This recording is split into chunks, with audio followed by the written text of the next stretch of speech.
अस्सलाम वालेकुम, कैसे हैं आप सब लोग। मैं उम्मीद करती हूँ आप लोग बिल्कुल खैरियत से खुश होंगे।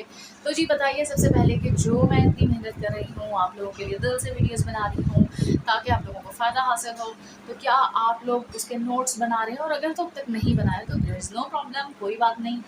जब जागो तब सवेरा, अभी उठें प्रॉपर। अगर आप इंटरेस्टेड हैं और आप चाहते हैं कि अपनी इंग्लिश लैंग्वेज जर्नी को इम्प्रूव करें या आपको नहीं आता तो आप सीखें, तो this is the right platform जहाँ पे आप आसान अंदाज में अपनी ही ज़बान में इंशाल्लाह ताला, अगर आपने भी मेहनत की तो मैं तो अपनी एफ़र्ट पुट कर रही हूँ और आप लोगों को अपना जो है एक्सपीरियंस नॉलेज शेयर कर रही हूँ। और इससे मज़ीद ज़्यादा मैं क्या कर सकती हूँ, लेकिन उसके लिए एफ़र्ट आपको भी पुट करनी है। एफ़र्ट में क्या है कि make your notes and follow, जो मैं आपको जो भी आपको इंस्ट्रक्शंस दी जाती हैं आप उसको फॉलो करें इंशाल्लाह ताला। क्योंकि मेरी नीयत साफ़ है, तो नेक नियति के साथ मुझे पूरी उम्मीद है कि इंशाल्लाह आप लोगों में कुछ ना कुछ तो बेहतरी आएगी। अगर बहुत ज़्यादा ना भी आए तो आएगी, और अगर नहीं आ रही तो कहीं ना कहीं भी प्रॉब्लम होगी। एनीवेज, आज हम बात करेंगे एक्टिव पैसिव के बारे में। थोड़ा सा मैं आज आपको हिंट दूँगी, पूरा एक डिटेल लेक्चर नहीं है, लेकिन एक बेसिक कॉन्सेप्ट फॉर दोज जो कि एक्टिव एंड पैसिव वॉइस को लेके थोड़ा सा परेशान होते हैं। ऑनेस्टली स्पीकिंग, मैं आपको बताऊं कि जब तक मैं 9th मैट्रिक की स्टूडेंट थी, इनफैक्ट फर्स्ट ईयर में आने के बाद मेरे कॉन्सेप्ट्स थोड़े क्लियर हुए थे regarding active and passive voice. तो जब एक्टिव एंड पैसिव वॉइस आते थे तो मुझे कभी समझ ही नहीं आता था। अच्छा, वो समझ क्यों नहीं आता था? क्योंकि टेंसेस का ही एक basic concept as such clear नहीं था। और एक्टिव जो वॉइस है उसी का टीचर ने सही से नहीं समझा था कि एक्टिव वॉइसेस क्या होते हैं। तो फिर मुझे पैसिव के बारे में कैसे समझ आता? यानी कि आपको बुनियाद ही नहीं पता, आपकी ईंटें कमज़ोर हैं और आपने बिल्डिंग खड़ी कर दी। एनीवेज, तो सेम मेरे साथ क्या हुआ कि टीचर्स ने भी आ जाते थे बेचारे, वो भी उन्होंने जो सीखा था वही समझा दिया। ये कि हमेशा third form of the verb लगेगी और परफेक्ट टेंसेस हो जाएंगे, ये होगा वो होगा, subject change into object, object change into subject. मैं हमेशा परेशान होती थी कि मतलब ये क्यों हो रहा है और ऐसा हम कर क्यों रहे हैं। मतलब सब्जेक्ट ऑब्जेक्ट में क्यों चेंज हो रहा है और ऑब्जेक्ट सब्जेक्ट में चेंज क्यों हो रहा है? अगर तो आपका भी ये सवाल है तो फिर आप लोग उसी जर्नी पे हैं। तो मैंने क्या टिप्स एंड ट्रिक्स फॉलो की, मुझे कैसे समझ आया, और जो चीज़ें मैंने फेस की थी या जो मुझे प्रॉब्लम फेस करनी पड़ी थी, उसी को मद्देनज़र रखते हुए जब भी मैं अपने स्टूडेंट्स को पढ़ाती हूँ या मैं उन्हें ये लेक्चर देती हूँ, specially active and passive voice, तो उससे पहले मैं हमेशा कहती हूँ कि देखें अभी तो आपको नहीं आना, लेकिन आई बेट यू और I guarantee you in the name of Allah, Allah का नाम लेके, अल्लाह पे भरोसा करके मैं आपको ये गारंटी कर सकती हूँ कि कुछ ही देर में जब आप ये लेक्चर मुझसे समझेंगे सीखेंगे तो आपको आ जाएगा। तो बहुत सारे मेरे स्टूडेंट्स ने कहा था और उन्होंने क्लेम किया कि मिस ऐसा हो ही नहीं सकता, रीज़न इज़ दैट कि हमें नहीं समझ आता, क्योंकि वो प्रॉब्लम मैं भी फेस कर चुकी थी, मैं भी इसी फेज से गुजर चुकी थी। तो मैं उनको काम डाउन करती थी और कहती थी कि ठीक है कोई बात नहीं, लेट्स गिव अ ट्राई। तो बताने का मकसद क्या है कि जो प्रॉब्लम मुझे फेस हुई थी उसका मैंने सोल्यूशन निकाला, और उस सोल्यूशन को मैं चाहती हूँ कि मैं आगे शेयर करूँ वो टिप्स एंड ट्रिक्स, और ताकि आप लोगों को भी फ़ायदा हो। तो एक्टिव एंड पैसिव वॉइस के साथ असल में मसला क्या है, मैं आज आप लोगों को ये बताना चाहती हूँ जो मेरा असल मकसद है। एक्टिव एंड पैसिव वॉइस के साथ जो असल मसला है वो मसला ये है कि टीचर्स बता ही नहीं पाती कि what tenses are basically, tenses कितने हैं, क्या हैं, क्यों हैं, कैसे हैं, और ज़माने का ही फ़र्क नहीं पता होता लोगों को। कुछ लोग कहते हैं 3 टेंसेस हैं, कुछ कहते हैं 4 हैं, कुछ तो भाई 6 भी कह देते हैं। जब एक्चुअल में आपको पता ही नहीं है कि टेंसेस कितने हैं, तो how will you be able to convert that sentence into passive whether you don't know what active is basically, what active tenses is basically। जब आपको पता ही नहीं है कि एक्टिव टेंसेस क्या है, एक्टिव क्या है, तो पैसिव कैसे कन्वर्ट करेंगे? यानी आपको बुनियाद ही नहीं पता, आप कैसे करेंगे? तो मेरा जो मेन फोकस होता है स्टूडेंट्स का वो ये होता है, my main task is to make my student understand that what active tenses are basically, and if you want to learn what are active tenses and how many tenses are there, what are tenses, how many branches or kinds are there. So I'll put the link below inshallah ta'ala in description and in comments, so you can just watch that video. That is very important. When you watch that video, inshallah your misconceptions regarding active and passive voice and your problems will be solved. Okay, so I do recommend to watch that video first and then just continue from here. Anyways, अच्छा, फिर मैं भूल गई, यहाँ तो मुझे अभी उर्दू में लेक्चर देना है। जब मैं इंशाल्लाह आहिस्ता-आहिस्ता आप लोग मेरे लेक्चर्स को फ़ॉलो करते रहेंगे और चीज़ें नोट्स बनाएँगे, मुझे कमेंट्स में बताएँगे, जो मुझे रिस्पॉन्स आएगा, then I will be able to know as well कि मेरी जो एफ़र्ट है वो रंग ला रही है और आप लोगों को फ़ायदा हो रहा है और आप लोग उससे कुछ सीख रहे हैं।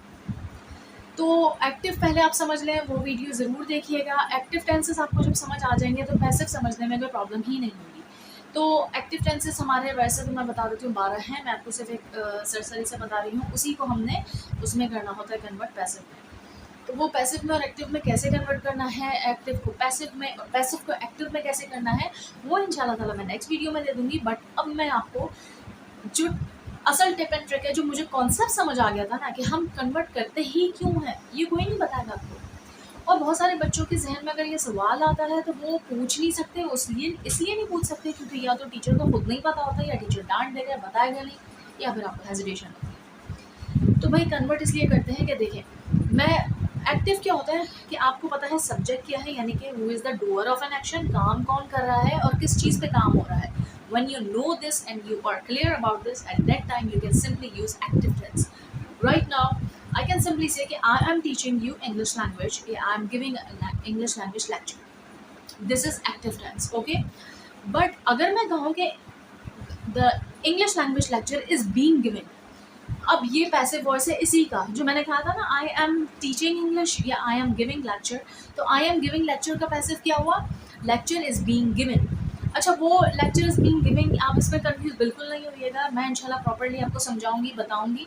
अब आप ये समझे जो मैं समझाना चाह रही हूँ कि यहाँ मैंने आपको बताया कि मैं आपको इंग्लिश पढ़ा रही हूँ और पैसिव क्या हुआ, इंग्लिश पढ़ाई जा रही है। प्लीज़ अंडरस्टैंड, यहाँ रुक जाए, पॉज करिए, वापस से देखें। ये कॉन्सेप्ट अगर आपको समझ आ गया ना, क्योंकि मेरा कॉन्सेप्ट ये है कि जब तक मैं कोई चीज़ समझूँ नहीं तो मुझे समझ ही नहीं आती, और मैं अगर जो चीज़ समझना है ना तो मैं उसकी बाल की खाल तक पहुँच जाती हूँ कि भाई ये क्या है, क्यों है, और ये क्यों अगर मुझे कोई नहीं बताता तो मैं उसकी बस नई ना नई से रिसर्च करके फिर अल्लाह से मदद मांगती हूँ, तो अल्लाह से मदद मांगे फिर मैं उस के सोल्यूशन पर पहुँच ही जाती हूँ। तो ये मेरी स्ट्रैटेजी है। और जो मेरे स्टूडेंट्स हैं अल्हम्दुलिल्लाह जिन्होंने आज तक मुझसे पढ़ा है, वो मेरी जब स्ट्रैटेजीज़ फॉलो करते हैं, क्योंकि ना सिर्फ मैं पढ़ाती हूँ कि सेल्फ ग्रूमिंग पे भी वर्क करती हूँ, तो वो अल्हम्दुलिल्लाह आज तक मुझे दुआओं में याद रखते हैं। बहुत सारे मेरे कुछ ख़ास स्टूडेंट्स हैं, आज तक मुझसे कांटेक्ट में हैं, मुझे बहुत दुआएं देती हैं, बहुत मैं उनकी रिस्पेक्ट करती हूँ और उनसे मेरा स्पिरिचुअल कनेक्शन है। अगर तो आप मेरी वीडियो देख रही हैं तो आप समझ गई होंगी, कुछ ख़ास स्टूडेंट्स होते हैं जो आपके दिल के बहुत करीब होते हैं। तो आप मुझे कमेंट करिएगा ज़रूर कि आप देख रही हैं, तो क्योंकि वो मुझे हमेशा कुछ ना कुछ मोटिवेशन दे रही होती हैं। अब आप ये सोचेंगे कि स्टूडेंट मोटिवेट करता है, तो जी हाँ, बिल्कुल ऐसे ही होता है। जब एक उस्ताद और टीचर का या माँ और बच्चे का भी एक स्पिरिचुअल कनेक्शन होता है, आप ग्रूमिंग करते हैं, तो बच्चे भी आपको बहुत कुछ या स्टूडेंट्स भी आपको बहुत कुछ समझा सकते हैं। एनीवेज, ये कुछ अलग सा मेरा ज्ञान हो गया। तो इंग्लिश पढ़ाई जा रही है और मैं इंग्लिश पढ़ा रही हूँ, तो इंग्लिश पढ़ाई जा रही है। अब देखिए, यहाँ doer of an action mention नहीं है। अब कौन पढ़ा रहा है, यानी कि जब when doer of an action is not mentioned, लेकिन आपको पता है कि doer of an action mention नहीं है, ये लॉजिक समझ गए ना आप, बस आपकी कहानी हो गई क्लियर। लेकिन आपको पता है कि भाई कोई ना कोई तो पढ़ाएगा ना, यानी खुद से खुद तो नहीं पढ़ेगी, तो फिर आपको समझ आ जाएगा कि उस वक्त पैसिव वॉइस की रिक्वायरमेंट होती है। पैसिव टेंसेस ज़्यादातर रिटन लैंग्वेज में यूज़ होता है प्रोफेशनली इम्पैक्ट देने के लिए। पैसिव वॉइस ज़्यादातर जो है वो न्यूज़पेपर में यूज़ होता है और इस तरीके से यूज़ होता है, या वहाँ यूज़ होता है when you don't want to mention the doer of an action but you know that this work is being done by somebody और someone. Let me give you one more example. I am operating computer. Let me give you some general example. Let's suppose कि मैं कह रही हूँ, ये चलें I को छोड़ दें, he, जैसे मैं कहूँ कि he is operating computer, कि मेरा भाई my brother is operating computer। अब मैंने उसको mention किया, I know who is the doer of an action and I have mentioned the person that he is, and my brother is operating computer। अब अगर मैं ये कह दूँ computer is being operated, अच्छा ये पैसिव है। अब अगर मैं मेंशन नहीं करना चाह रही कि कंप्यूटर कौन चला रहा है, लेकिन ऑब्वियसली हमारा कॉमन सेंस बता रहा है कि कोई तो चला रहा होगा। अब ऐसा तो नहीं है कि कंप्यूटर खुद ही ऑन हो गया, खुद ही ऑपरेट हो रहा है, खुद ही चल रहा है, खुद ही सारे फंक्शंस कर रहा है, ऐसा तो नहीं होगा ना। तो जब ऐसा नहीं होगा तो at that time we will use passive voice. Let me give you some more examples. जैसे कि मैं कहूँ कि खाना पक रहा है, अच्छा चले पैसिव की एग्जांपल्स बनाते हैं। पैसिव डायरेक्टली कहाँ होता है, ज़रूरी नहीं, हमें ना कंफ्यूज किया हुआ है कि एक्टिव को ही पैसिव में कन्वर्ट करना है। अच्छा जो हमें दिए जाते हैं टास्क के पेपर में आता है कि एक्टिव से पैसिव और पैसिव से एक्टिव में कन्वर्ट करना है, उसका जो असल या बेसिक मकसद होता है वो ये होता है, या टीचर्स को ये समझाना चाहिए, बच्चों को क्लियर करना चाहिए कि आपको जब मेंशन ना हो कि आपका काम यानी डूअर ऑफ एन एक्शन कौन है, यानी काम कौन कर रहा है, लेकिन वो काम कोई ना कोई तो कर रहा है, ये कॉमन सेंस है। या तो आप किसी वजह से उसको डूअर ऑफ एन एक्शन को मेंशन नहीं करना चाह रहे, या उसको मेंशन करने की ज़रूरत नहीं है, लेकिन वो काम यानी this work has been done by someone और समबडी। अच्छा ये टेंस भी देखें, पैसिव ही वॉइस था बेसिकली। तो इंशाल्लाह ताला अगर आप मेरे साथ रहेंगे तो यकीन माने आपको एक्टिव टेंसेस को समझने से ज़्यादा मज़ा या ज़्यादा इंटरेस्ट आपको लगेगा पैसिव वॉइस को समझने में। और यहाँ पे मेकअप हैज़ बीन डन। अच्छा जी, तो she has applied the makeup. अच्छा makeup has been done by her. अब यहाँ पे पैसे भी मैंने यूज़ किया था। अब अगर मैं मेंशन नहीं करना चाह रही हूँ is the doer of an action, तो जो है फिर मैं कहूँगी कि मेकअप हैज़ बीन डन। अब वो डन फिर मैं क्या बता दूँ, बाय हर या बाय मी या बाय समबडी। तो आई थिंक आप कंफ्यूज तब तक नहीं होंगे, लेकिन अगर हो भी गए तो इंशाल्लाह ताला मैं डिटेल में पहले एक्टिव टेंस समझाऊंगी, फिर पैसिव समझाऊंगी। थोड़ी सी वीडियो लेंदी हो गई है लेकिन बहुत इन्फॉर्मेटिव है, इंशाल्लाह आपको ज़रूर फ़ायदा देगी। तो मैं आपको बताना ये चाह रही थी कि आज मुझे लगता है कि वो प्रॉब्लम जो ज़्यादातर बच्चों को है कि भाई मैं जो बताना चाह रही हूँ एक्टिव पैसिव के लेक्चर में, वो ये है कि असल में पैसिव होता क्या है, हम पैसिव वॉइस कन्वर्ट करते ही क्यों है, उसकी ज़रूरत क्यों पड़ती है। तो आप ये समझ लें पैसिव वॉइस की ज़रूरत तब पड़ती है जब हम डूअर ऑफ एन एक्शन या तो मेंशन नहीं करते या नहीं करना चाहते। अब खुदा ना खास्ता किसी ने किसी का मर्डर कर दिया या कोई नुकसान पहुंचा दिया। अब हम जो चले, मैंने बड़ी ख़तरनाक एग्जांपल दे दी, वैसे ऐसी देनी नहीं चाहिए। कोई और एग्जांपल, जैसे किसी बच्चे ने ग्लास तोड़ दिया और उसके बहन भाई को पता है कि भाई इसने तोड़ा है। अब हु ब्रोक द ग्लास, अब इसका जवाब आपने अपनी मम्मी को बताना है। अब आपको पता है, बता दिया नाम तो आपकी शामत पड़ेगी। तो उस वक्त आप ये कह सकते हैं कि ग्लास टूट गया। अब ग्लास टूट गया, खाना पक रहा है, कंप्यूटर चल रहा है, ये वाले वो जुमले हैं कि भाई वो खुद तो नहीं चलेगा, खाना भी खुद तो नहीं पकेगा, खुद तो देगची जो है उठ के नहीं जाएगी, खुद ही टमाटर प्याज कट के उस देगची में नहीं चले जाएंगे, कोई ना कोई तो कर रहा होगा ना। तो वो होते हैं पैसिव टेंस जिसमें डूअर ऑफ एन एक्शन या तो मेंशन करने की ज़रूरत नहीं होती, या फिर आप किसी वजह से मेंशन नहीं करना चाहते। जैसे ग्लास टूट गया, अब जो ग्लास टूटा, अब अगर आपने बता दिया कि किसने तोड़ा है आपके बहन भाई में से, तो आपकी तो फिर पिटाई होगी अच्छी खासी। तो फिर ये है कि उस वक्त फिर आप पैसिव वॉइस आपकी बड़ी मदद करते हैं। और एक्टिव क्या है कि when you know the doer of an action, कि काम कौन कर रहा है, क्या कर रहा है और किस चीज़ पे कर रहा है। तो दीज आर एक्टिव टेंसेस जिसके अंदर पूरा लेक्चर है। मैं दोबारा से बता रही हूँ, जो वीडियो मैंने आपको टेंसेस की है उसको ज़रूर देखिएगा, वो बहुत बेनिफिशियल है। इंशाल्लाह ताला मिलती हूँ नेक्स्ट वीडियो में। एक्टिव पैसिव को प्रॉपर्ली डिटेल में 1 बाय 1 करके समझाऊंगी। ओवरऑल 24 टेंसेस होते हैं, फिर 24 टेंसेस कैसे होते हैं, 12 एक्टिव, वही 12 को जब हम पैसिव में कन्वर्ट करेंगे तो वो पैसिव होंगे। अब जो मैं नेक्स्ट वीडियो बनाऊंगी इंशाल्लाह ताला, वो मैं बनाऊंगी एक डिफरेंस बताने के लिए। एक और मुझे प्रॉब्लम होती थी अपनी स्टूडेंट लाइफ में, और उसका फिर मैंने खुद ही सोल्यूशन ढूंढा, और आई होप कि वो भी अगर आप में से कोई फेस करता है तो मैं गारंटी देती हूँ इंशाल्लाह ताला कि आपको उसका भी फ़ायदा होगा। जो हम लोग सेंस और फॉर का कंफ्यूज हो जाते हैं परफेक्ट कंटिन्यूस टेंसेस में, और वो परफेक्ट कंटिन्यूस टेंसेस यूज़ क्यों करते हैं, मुझे वो कॉन्सेप्ट क्लियर नहीं आता था। कि जैसे मैंने कहा कि भाई खाना, अम्मी खाना पका रही हैं, तो ये है मदर इज़ कुकिंग, ये एक्टिव टेंस है। लेकिन अब मैं कह दूँ my mother has been cooking, since या फिर फॉर का यूज़ करना है, वो सिंस और फॉर का यूज़ करना है, तो क्यों करना है वो मैं डिटेल में बताऊंगी, वो एक अलग से बहुत इंटरेस्टिंग वीडियो होने वाली है।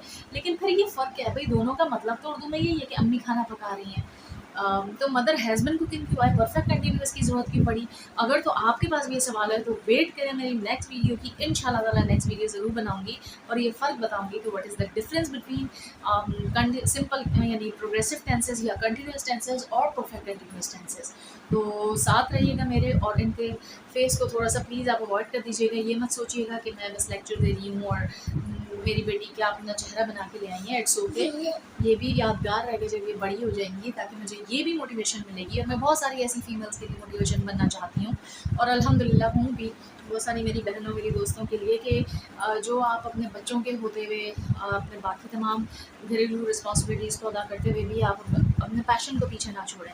माई passion is to share my knowledge and experiences, so I do the same. और मैं हमेशा रेकमेंड करूँगी कि जो मेरी बहनें लड़कियाँ हैं वो कुछ ना कुछ करती हैं अपनी लाइफ में। आपकी जो हॉबी है उसको फॉलो करें, अपने हॉबीज़ को ना छोड़ें। चले, ये तो कोई और बात हो जाएगी, वीडियो बहुत ज़्यादा लेंदी हो गई। Thank you so much for bearing me so far. इंशाल्लाह ताला I'll see you in the next video. Till then, take care of the members of your family. See you soon. Allah Hafiz.